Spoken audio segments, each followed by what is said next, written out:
Por muchos años he predicado en este tiempo, es un mensaje largo, pero hemos ido resumiéndolo a la mínima expresión, el mensaje de las 7 palabras de Jesús en la cruz. No son 7 palabras, son 7 frases.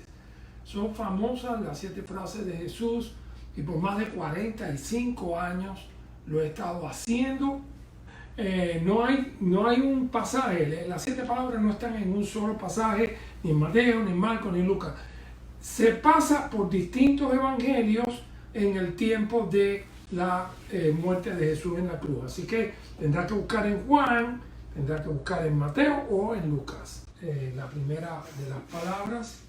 Y también vamos a tener un video, es decir, vamos a estar haciendo el video y la palabra. Perdonen cualquier introducción técnica que tengamos. ¿Ok? Adelante pues. Video.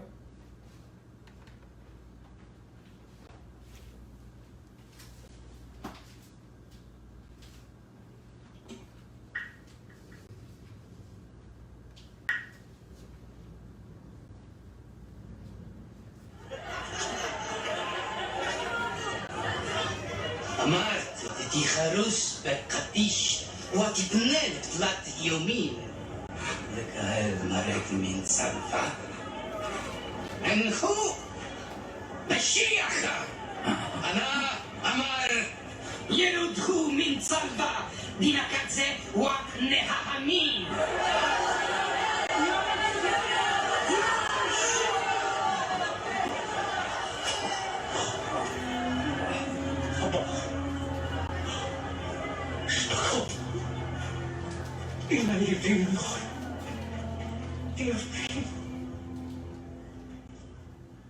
Es la primera de las frases.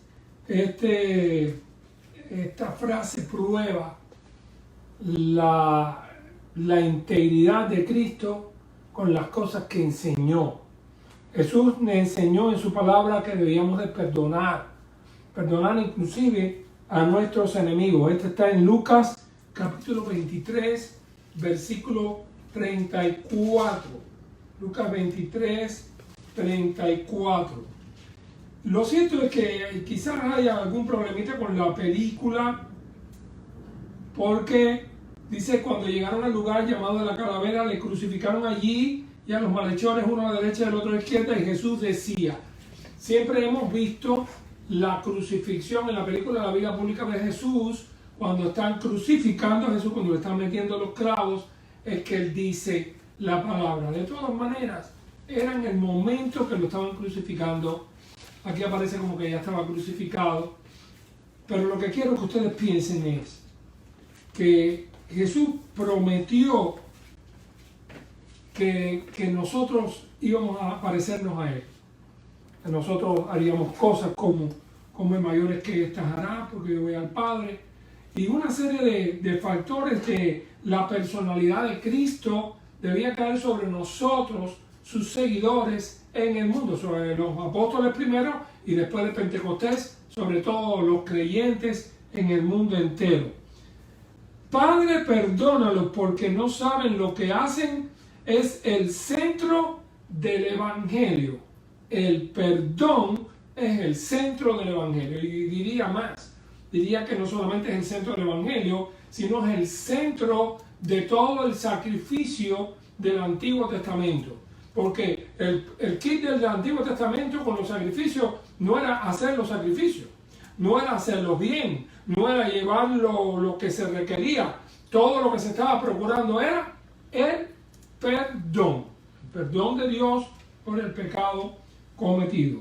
Así que traten de pensar en esto. Romanos 3:23 dice que por cuanto todos pecaron, están todos destituidos de la gloria de Dios.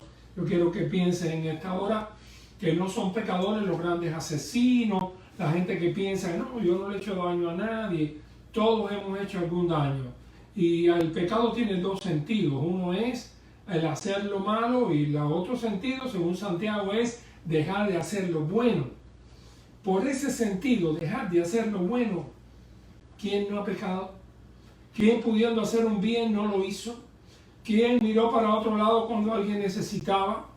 ¿Quién no ignoró la necesidad de otro porque estaba bien y no tenía problemas? Esta es una situación mundial. No podemos decir que en un país está pasando y en otro no.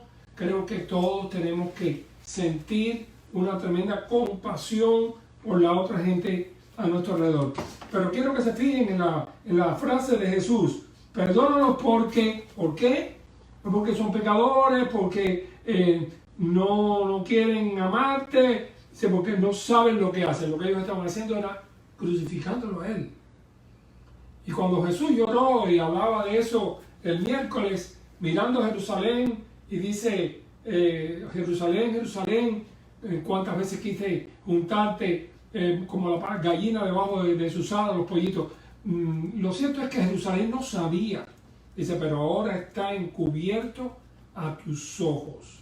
Mis queridos hermanos, tantas cosas que quisiéramos saber. Quisiéramos saber el futuro. Quizás hace 1 año o 2 años atrás, nadie le interesaban las cosas que iban a pasar. Cuando se hablaba la palabra muerte, sobre todo los jóvenes, decían, bueno, a mí eso no me interesa. Eso. Hay alguien que está enfermo, alguien está grave, alguien se está muriendo, alguien se murió. Y les rozaba, parece que era como si les rozaba, tenía que ser una persona muy querida. La gente sufre, el mundo sufre. Y cuando Jesús estaba siendo crucificado, cuando los clavos entraban en sus manos y en sus pies, Él era capaz de perdonar y de amar a aquellos que lo estaban crucificando. Pero les dejo esa idea para que piensen, perdónalos porque no saben lo que hacen, no saben lo que hacen. Y aquí la autoridad de Jesús para perdonar pecados, pero también una llamada a la reflexión al mundo. No saben lo que hacen. Quizás un padre no sabe lo que hace cuando lleva a un muchacho a un lugar donde no deben estar. Quizás una madre le enseña malas palabras a una tía, a un muchacho. Quizás lo lleva a una reunión a donde no son buenas todas las personas que hay. ¿Cuántas veces alguna persona influyó de manera negativa sobre alguna persona? A veces uno no sabe lo que hace. Le digo esto, mi querido hermano o hermana, para que reflexione y le pida a Dios todos los días de su vida. Lo primero que usted haga es, Señor, dame sabiduría. La sabiduría esa que desciende de lo alto, que es buena, pacífica, llena de fruto, sin ninguna hipocresía.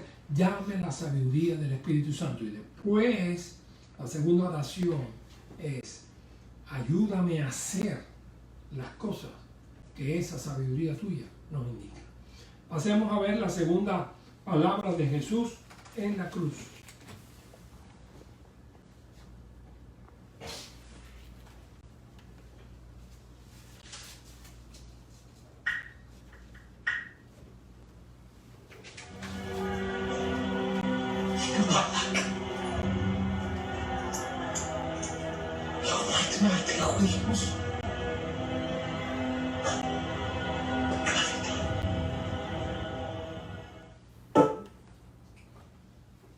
Esta frase se la dice Jesús a uno de los ladrones que estaban crucificados con él en la cruz.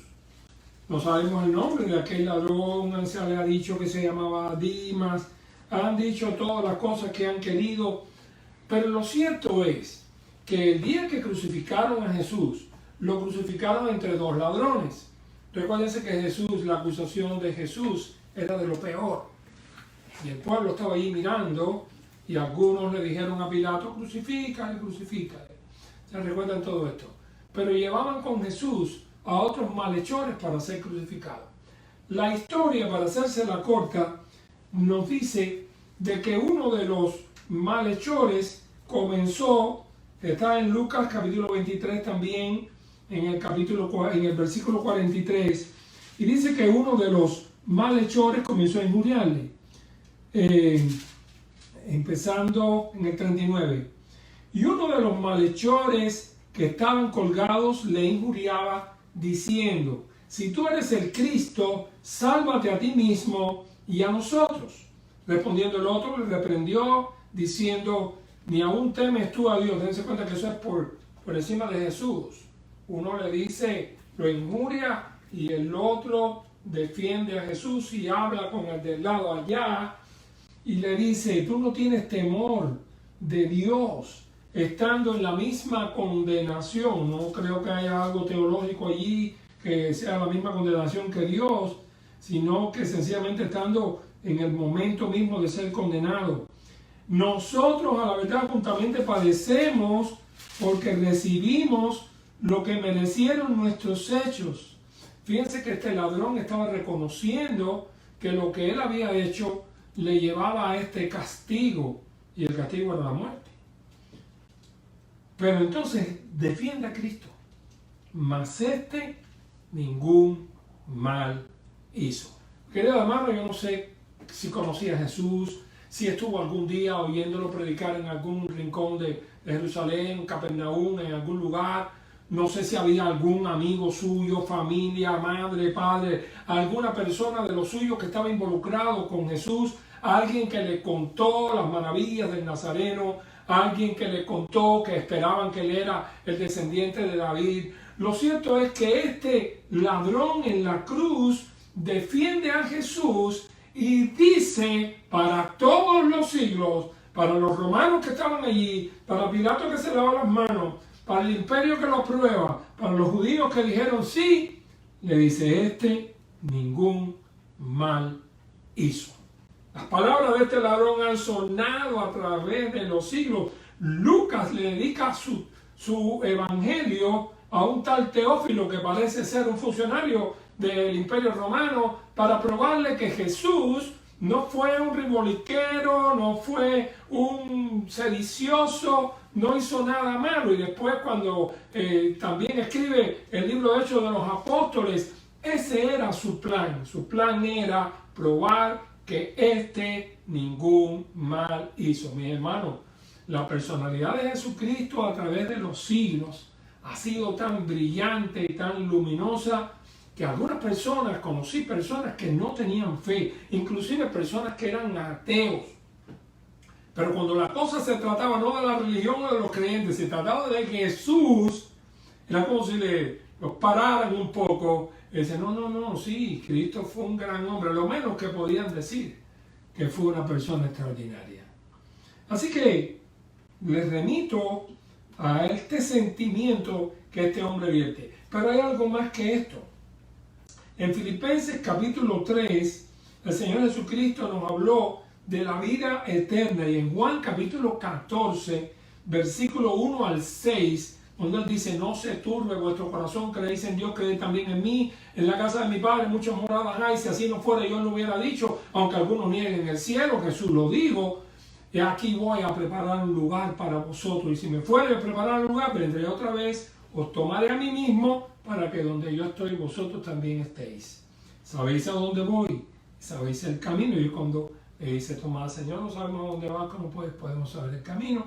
Yo soy el camino, la verdad y la vida. Mis queridos hermanos, estamos pensando y mirando la cruz desde lejos. Estamos mirando la cruz desde lejos. Pero si tú eres cristiano, vas a ver la cruz dentro. Pero también estas promesas, la promesa del cielo.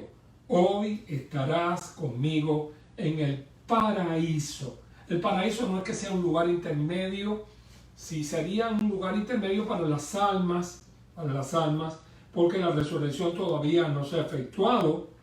Tendrá que venir la final trompeta, pero allí estará Abraham, el padre de la fe. Y si usted quiere saber más del paraíso, tiene que leer Lucas capítulo 16, que aunque alguno diga que es una parábola, aunque no tiene la palabra parábola, de todas maneras las parábolas enseñaban algo. Va a ver al rico y Lázaro, el rico que murió fue sepultado y abrió sus ojos estando en tormento, y Lázaro que abrió sus ojos en el seno de Abraham. El Señor le dice a este ladrón que iba a morir ese día, cuando Él le dice, acuérdate de mí cuando vengas en tu reino. ¿Sabes que yo tengo un sermón que no me acuerdo ni cuándo lo preparé, ni cuándo lo prediqué por primera vez, que se llamaba El hombre de más fe en la tierra? Y era el hombre de más fe en la tierra porque lo que está viendo al lado suyo es un desecho humano lleno de sangre, lleno de golpes. No había parecer en él ni hermosura, como dice el Salmo, el profeta, no parecer en él ni hermosura. Le veremos para sin atractivo para que le deseemos. Así que despreciado, desechado entre los hombres, varón de dolores. Y ahora lo tiene ahí. Nosotros vemos la cruz desde otra perspectiva. Nosotros casi no miramos la cruz. Nosotros miramos la tumba. Miramos la resurrección, la ascensión y con eso tenemos. Pero si usted hubiese caído de fly en la cruz, en el momento de la resurrección, aquel que estaba muriendo allí no tenía muchos éxitos. Por eso había algunos que le decían: desciende a la cruz para creer en ti. Desciende para creer en ti. Una de las cosas que Jesús tuvo que vencer fue la tentación de descender, ¿sabes? Porque si Él desciende, usted y yo no estaríamos aquí. Él tenía que morir para poder pagar nuestros pecados. Así que aquel hombre tuvo una fe extraordinaria. Tuvo una fe de creer en aquel que estaba igual que Él, muriendo igual que Él, clavado igual que Él, pero no solamente, hay una cosa más.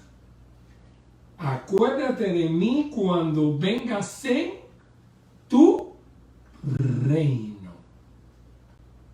En tu reino.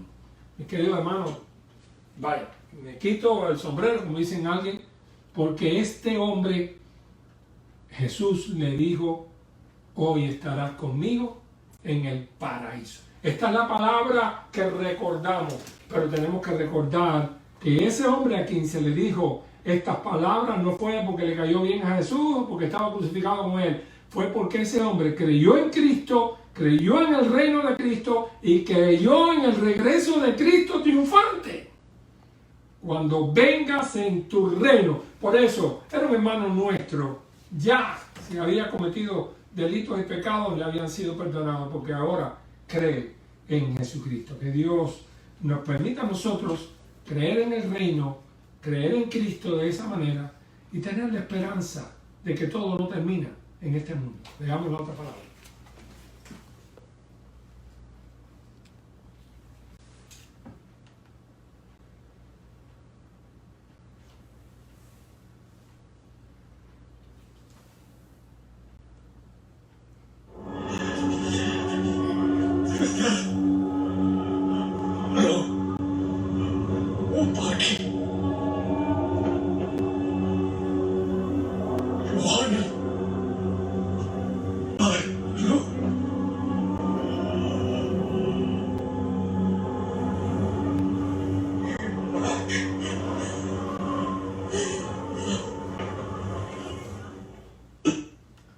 Dijo a su madre: mujer, he ahí tu hijo. Después dijo al discípulo: he ahí tu madre. Juan 19, del 26 al 27. Este lo van a tener que encontrar en Juan. ¿Quién está muriendo en la cruz? ¿Quién muere en la cruz? Es el Hijo de Dios y ya no el Hijo de María. Había tomado su ministerio. Esta es una verdad que hay algunos que no han querido entender. La personalidad humana de Jesucristo era necesaria para poder morir en nuestro lugar. Si Cristo no hubiese sido un hombre, un ángel no podía morir por nosotros. Dios no podía morir por nosotros. Tenía que morir un hombre por los hombres para que todos los hombres fueran perdonados. Así que Él lo tomó la personalidad humana y vino a este mundo y murió como un ser humano. Por eso fue necesaria María para traerle al mundo. No vamos a pensar disminuir a María como madre amorosa, porque recuérdese que Dios la escogió. Si usted tiene que buscar una nana para su niño y la gente le recorren no van a una agencia, mándame una, eso creo que no se hace. Creo que la gente le pregunta: oye, ¿tú conoces a una buena persona, a una buena mujer, a alguien que me cuide a mi hijo? Así es como funciona eso, porque tú quieres que alguien te lo cuide con amor. La Biblia dice que el ángel le dijo a María, bendita tú entre todas las mujeres, bendita tú. Fue escogida. Parece que el carácter espiritual de María, su familia, su descendencia, el carácter espiritual de José, aquel hogar donde Jesús iba a crecer, le agradó a Dios. Así que han pasado los años, Jesús recibió una buena instrucción allá por cuando él era jovencito, tenía 12 años, se le escapó a su familia, se quedó en Jerusalén cuando ellos venían a la fiesta de la Pascua, y cuando regresaron se dieron cuenta que él no estaba, y cuando miraron para atrás se encontraron a Jesús en el templo discutiendo con los escribas. Y cuando le reclamó, María, que tu padre y yo te estábamos buscando, él dice, ¿no sabéis que en los negocios de mi padre me conviene estar? Así que Jesús tenía ya conciencia de su misión. ¿Cuándo tuvo la conciencia? No sabemos. Esa parte no la dio Dios. Pero ya en este momento él tiene la conciencia de que él es el Hijo de Dios, el Hijo del Hombre, y tiene una misión profética y mesiánica. Así que, mientras él aún hablaba, una nube de luz lo cubrió, y aquí una voz desde la nube que decía, este es mi Hijo amado, en quien tengo complacencia, a él oír. ¿Cuándo ocurrieron esas palabras? ¿Se recuerdan cuándo? En Mateo capítulo 17, versículo 5, cuando Jesús sube con sus amigos, sus íntimos, Pedro, Jacobo y Juan, al monte de la transfiguración, se transfigura delante de él y de ellos, porque ahí estaba Moisés y Elías hablando con él, y cuando vino la nube y tapó a todos, cerraron los ojos, y de pronto de la nube Dios dijo, este es mi Hijo amado, en quien tengo complacencia, a él oí. Cuando la nube se disipó, estaba Jesús solo. Los apóstoles aprendieron, fueron aprendiendo poco a poco. Al principio, cuando Jesús empezó su ministerio, había muchos que le decían, el mismo Natanael dijo, de Jerusalén, de allá de Nazaret puede venir algo bueno. Ellos fueron aprendiendo quién era Jesús. Ahora se presenta su partida. María va a quedar desolada porque ella fue su mamá, lo crió, lo cuidó, lo guardó, y aunque nosotros no seamos mariólatras, lo cierto es que tenemos que reconocer que fue una mujer extraordinaria. Aún después de su resurrección, María se convirtió en una creyente y estaba con los discípulos. Pero lo cierto es que Jesús tenía una visión clara de la necesidad de consuelo y de amistad. Hay algunas personas que eso lo trocan. A veces hay algunos que están trocados. Alguien puede estar sufriendo cerca de ellos y no se dan cuenta de que hay personas que lo único que necesitan es un saludo, necesitan un aprecio, una llamada. Hoy estamos orando por ti. A veces eso hace la diferencia. Él tenía que irse, tenía que enfrentar su ministerio profético como sumo sacerdote, pero no quería dejar a María desolada, y ahora recurre a la iglesia. Recurre ahora a uno de sus discípulos que se recostaba a su pecho, al discípulo amado Juan, y le pide a Juan, de alguna manera así parabólica, le dice, esta ahora es tu mamá, y le dice a ella, este ahora es tu hijo. Desde ese momento dice que el discípulo la recibió en su casa, así que él entendió que el problema no era un problema retórico, era enfrentar que había que cuidar a María. Y alguien tenía que cuidarla. La iglesia tiene que asumir el rol del amor, del servicio. Cuando hay alguno que sufre, es una parte del cuerpo, todos debemos de sufrir, como diría el apóstol Pablo. Mi querido hermano, las iglesias son iglesias porque se aman y tienen al Señor en el centro de su corazón. Si no es así, si nada más que es un lugar donde yo voy, pago, me voy y hago así, entonces eso es un club. Haga la diferencia. Piensa en el amor fraternal, en la realidad del compañerismo. Mujer, ahí tu hijo, hijo, ahí tu madre. Habla del amor que debemos tener con aquellos que sufren. Pasemos a la cuarta.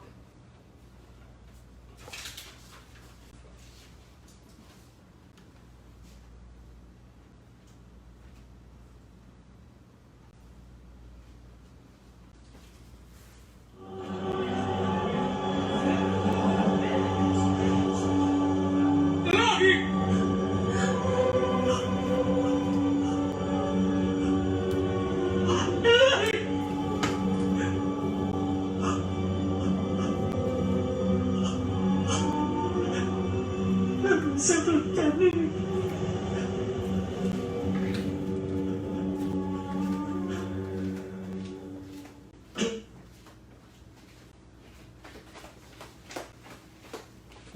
Sí. Esta es una palabrita un poco complicada. Es complicada porque algunos han querido decir que Jesús dudó de Dios su Padre.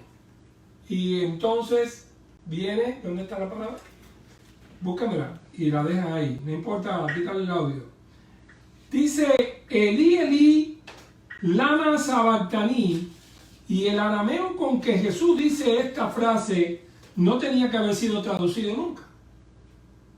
Porque Jesús no quiso decirlo, Jesús conocía el griego, Jesús pudo haberlo dicho. Lo que está Jesús citando aquí es exactamente el Salmo 22.1.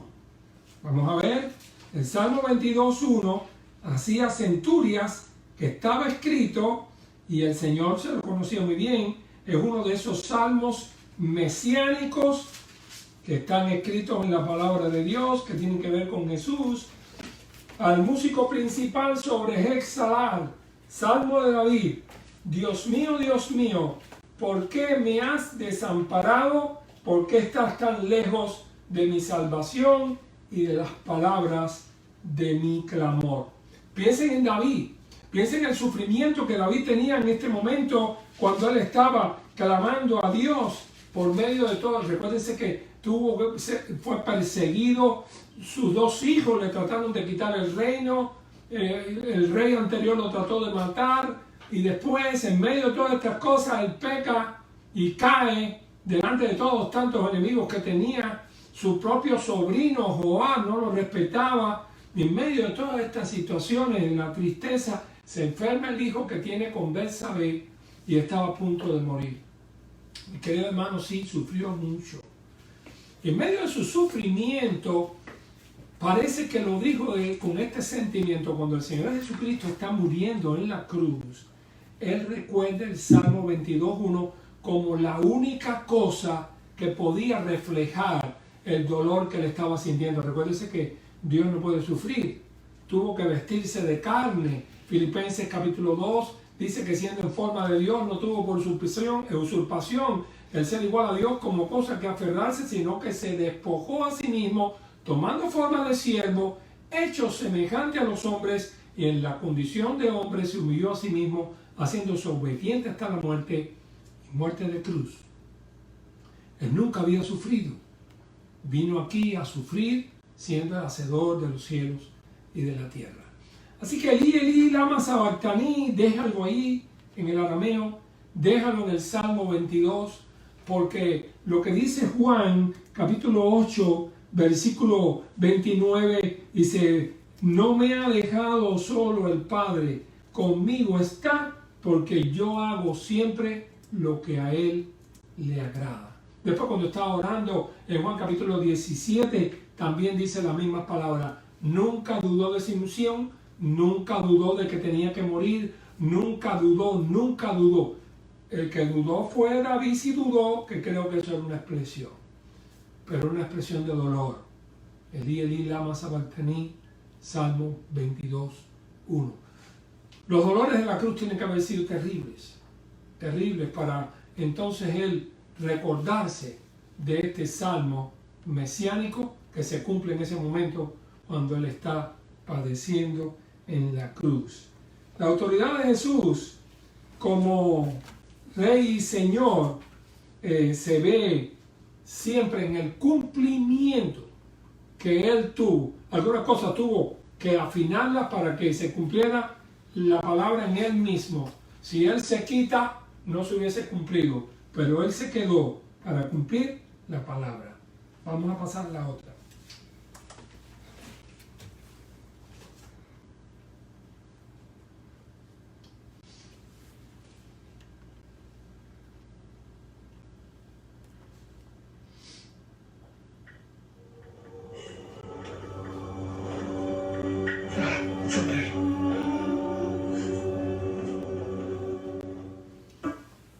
Es una una palabra corta, Juan 19, 28 y 29, tienen que leerlo. Él tenía sed, pero no tenía sed solamente porque tenía sed, sino, dice la palabra Juan 19, 28. Dice así: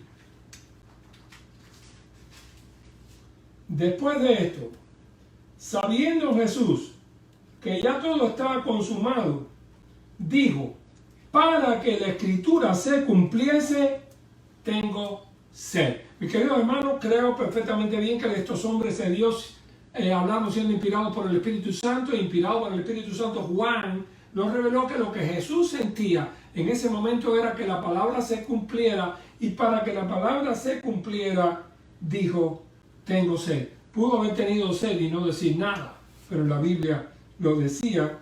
El Salmo 69, 21 se cumple allí. Estaba ahí una vasija llena de vinagre, entonces ellos empaparon el vinagre en una esponja, poniéndole un hisopo, se la acercaron a la boca. Y eso empieza la penúltima palabra. Todo lo que le hicieron a Jesús fue por amor a nosotros. Si Él se sintió así, tan triste y tan angustiado, fue por amor a ti y a mí. Esta película es mucho más cruda que la vida pública de Jesús. La vida pública de Jesús es una película para el evangelismo, donde no hay sangre, donde es para todas las edades. Esta película, la pasión de Cristo, nos enfrenta a la cruz de una manera increíble. Y allí podemos ver el sufrimiento que Jesús sintió. Dios permitió que le hicieran todo esto. ¿Por qué Dios lo permitió? Si tú ves a un hijo tuyo padeciendo y tú puedes hacer algo para quitárselo, tú lo harías, sí. Pero aquí está la situación. Si Dios quita a Jesús de la cruz, nosotros no hubiéramos podido ser salvos. Así que piensa que todo esto lo sufre Jesús y Dios lo permite para que tú y yo pudiéramos ser salvos. Para que tú y yo pudiéramos tener un Salvador.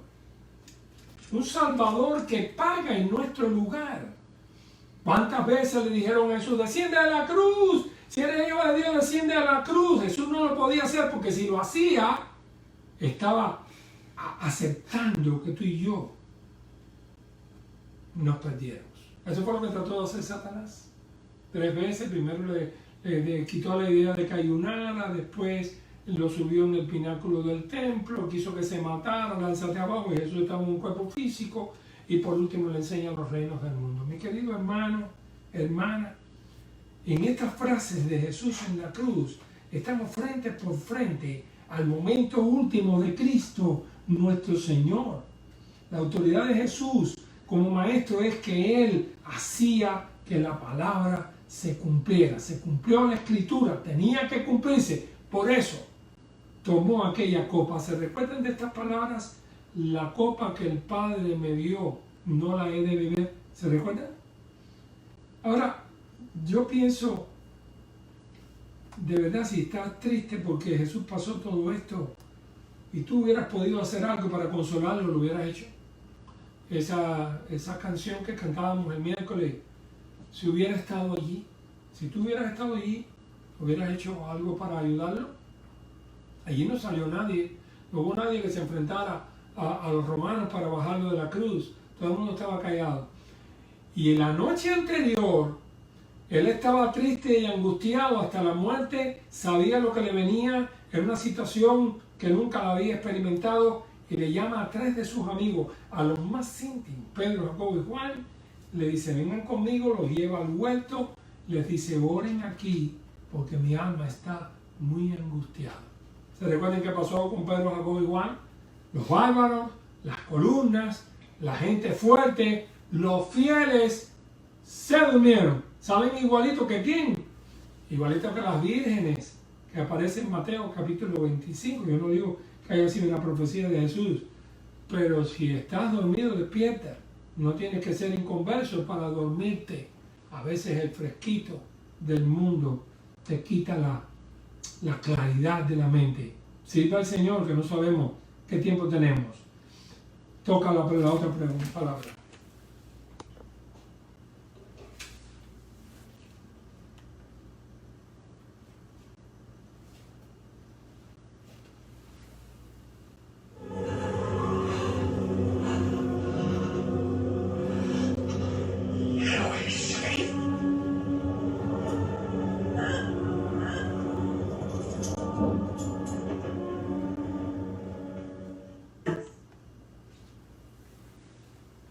Consumado es. Esto viene como colofón después de que toma aquel vinagre. Padre, si es posible, pasa de mí esta copa, pero que no sea como yo quiero, sino como tú, dice Mateo 26:39. A Pedro le dijo, mete tu espada en la vaina, la copa que el Padre me ha dado no la he de beber. Y ahora ya la apuró hasta el final. Ya ahora hay suficiente sangre en la cruz. Ha dejado un reguero de sangre. Dice Zacarías que habrá un manantial abierto para la limpieza del pecado y de la injusticia y de la inmundicia en Jerusalén. Eso se cumplió. Si se cumplió Zacarías 9:9, cuando Jesús entraba, el manantial se abrió cuando Él murió. El diablo estuvo dándole opciones fáciles a Jesús. Convertir piedras en pan y todo este tipo de cosas. A veces no sabemos de dónde viene el bien y el mal. A veces uno se troca. Muriendo Jesús vencía. Viviendo Jesús perdía. Y tú y yo perdíamos.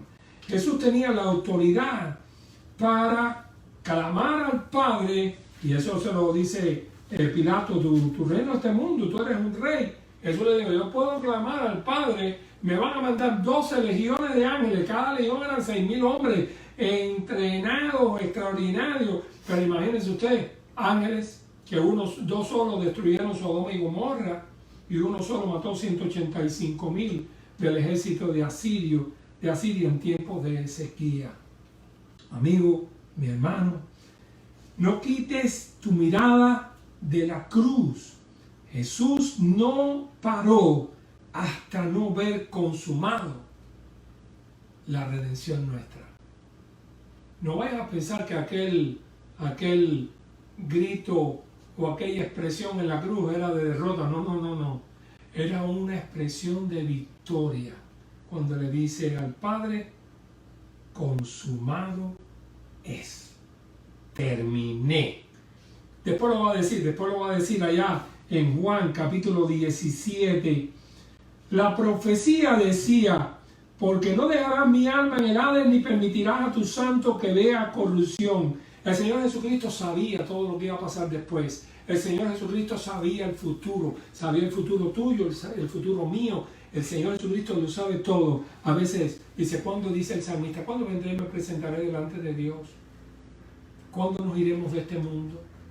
¿Nos iremos ahora con el virus este? El coronavirus.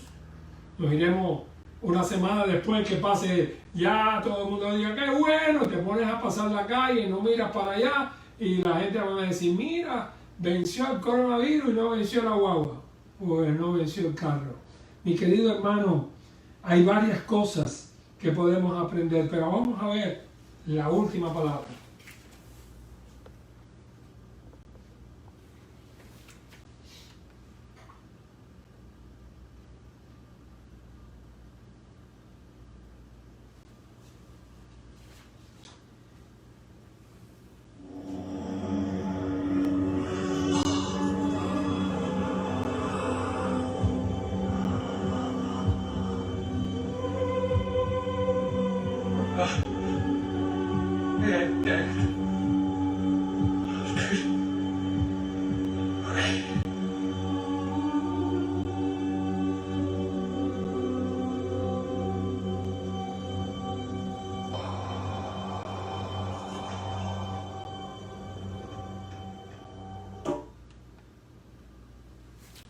Padre, en tus manos encomiendo mi espíritu.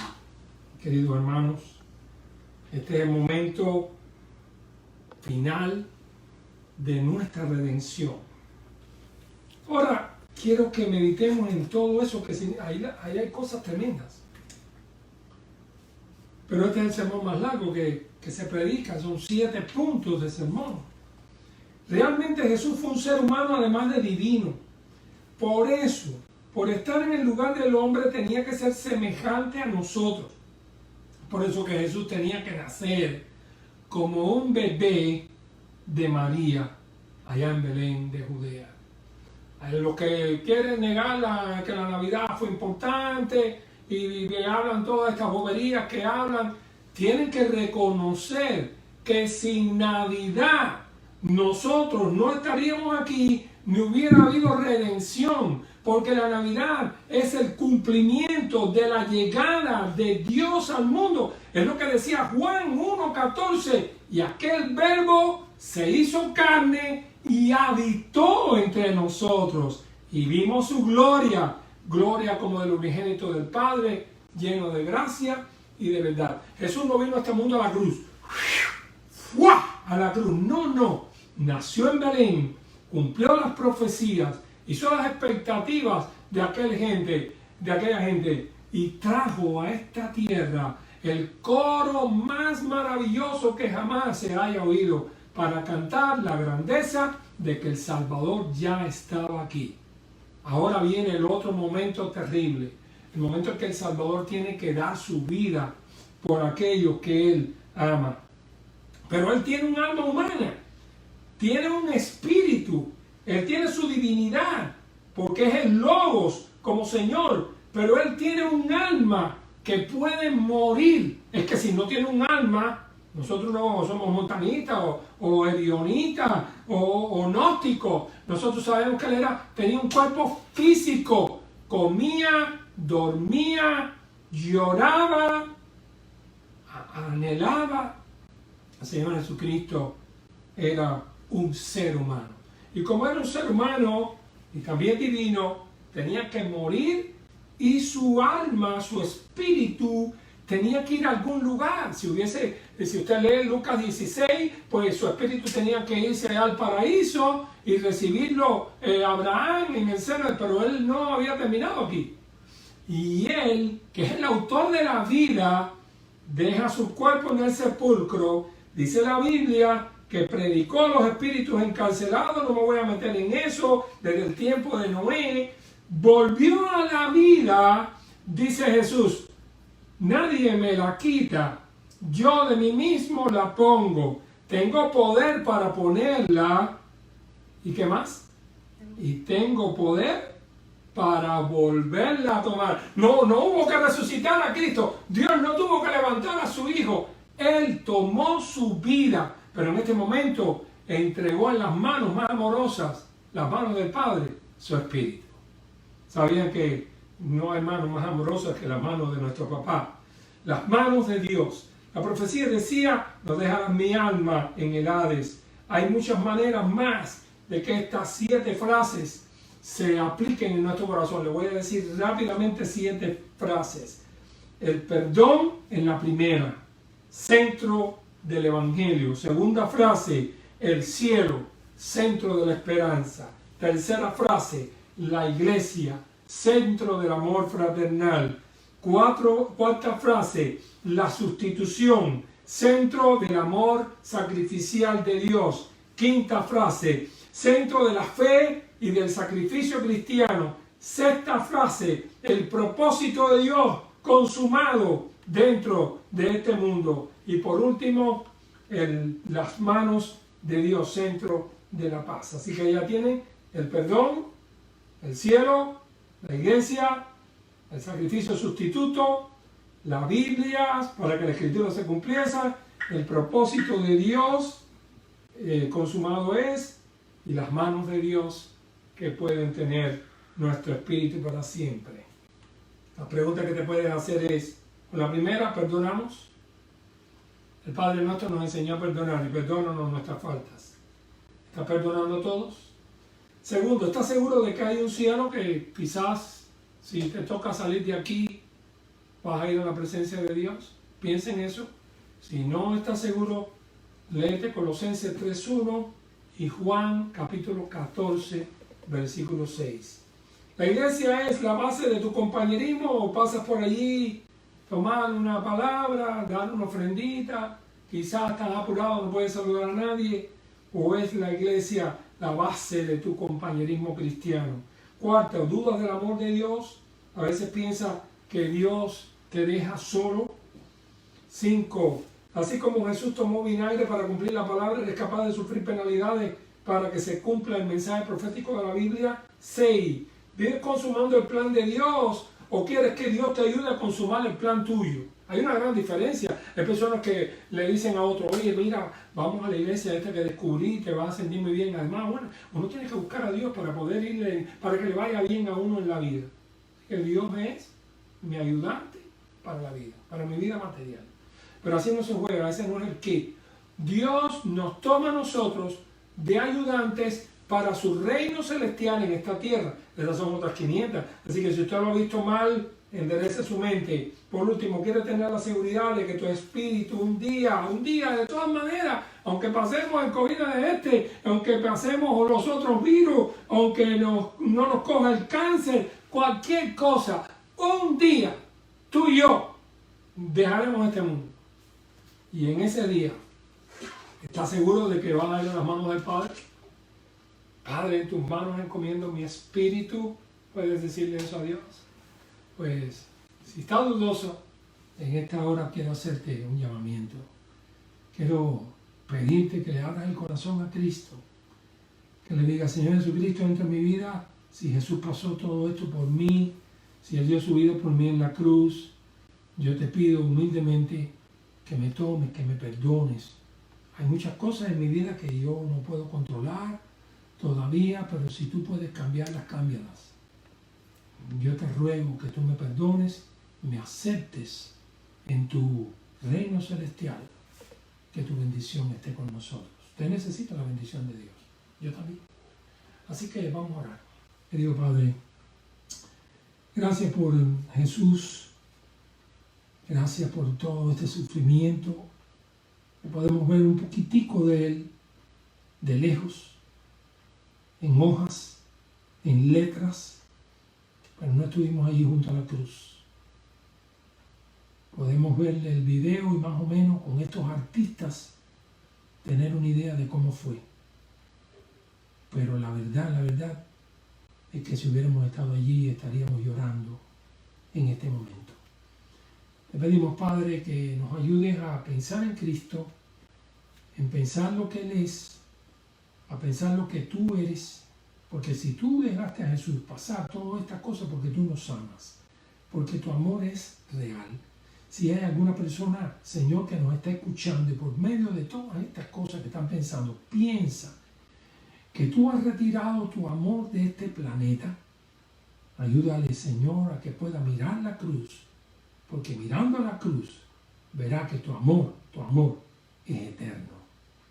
Tu amor es eterno para siempre. Así que te pido, Señor, que tú seas con aquellas personas que están escuchando y que alguna de ellas, aunque sea una de ellas, si ha estado apartado, si ha estado alejado, que pueda hablar contigo, Padre, y ponerse bien contigo y que tú le puedas perdonar y darle una nueva, fuerte relación contigo. Gracias. Gracias por la cruz. Gracias por Jesús. En el nombre que es sobre todo nombre. En el nombre maravilloso de aquel que un día vino y murió en nuestro lugar. Resucitó, ascendió y le esperamos en gloria. En el nombre de Jesús. Amén. Dios les bendiga, mis hermanos.